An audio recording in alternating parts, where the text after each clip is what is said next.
Hello दोस्तों, नमस्कार। आप लोग का मेरे चैनल पर स्वागत है। आज मैं बहुत ही दर्द भरा बेटी विवाह गीत लेकर आई हूँ।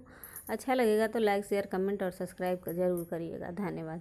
गंगा पार बसही बहिनी आत, जमुना पार भैया बसाई, जमुना पार भैया बसाई, बहिनी आजू हमारे परल बियहवा, नेवते हमारे आयु, नेवते हमारे आयु। के करे के हम सऊप बघरवा, के करे के गोबर धान, भैया के सऊप बलड़ी कवन, के नेवतवा कैसे आऊब, नेवतवा कैसे आऊब हो। सासू के नेवता बहिनी घरवा, नदी के गोबर धन, बहिनी लड़ी कनक अंगूरी धरायु, नेवते हमारे आयु, मड़ौना हमारे आयु, मड़ौआ हमारे आयु।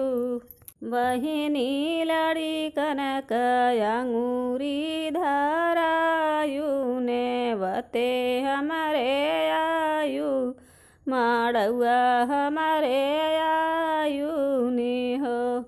आई है बहिनी गोइड़वा, गोइड़वा पे उतरई, अरे बाबा का जियारा हुलू सई, बेटी बेटी हो हमारी आई, नेवते हमारी आई हो।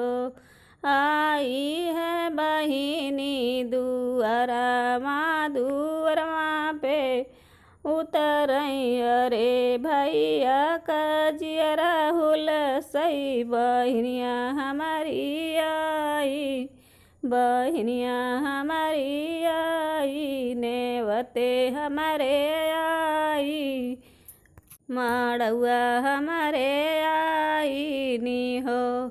बहिनी अंगना आंगनमा में उतरई, अरे मैया का जियरा उजुड़ाई, अरे बेटी हमारे आई, नेवते हमारे आई।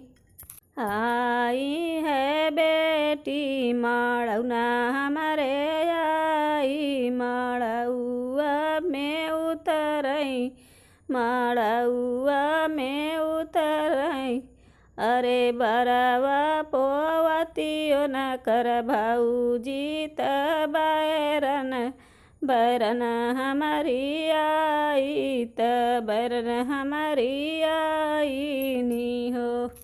चाहे भाऊजी अरस, चाहे हो भाऊजी झरस, चाहे हो भाऊजी बरस, चाहे हो भाऊजी बरस, भाऊजी काली का भूखला मोर लाड़ी कावन, एक टूका दे तू, एक टूका दे तू।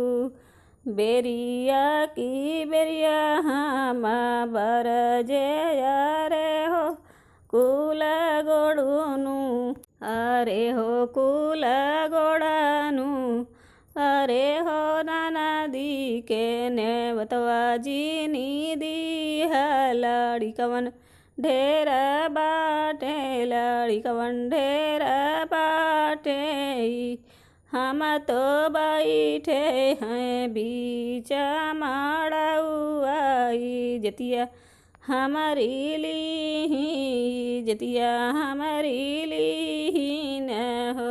हम तो बैठे हैं बीच मड़ौआ, सीताराम मोरई जतिया भरी मड़ौआई, जतिया मोरेली जतिया मोरे लीनी हो।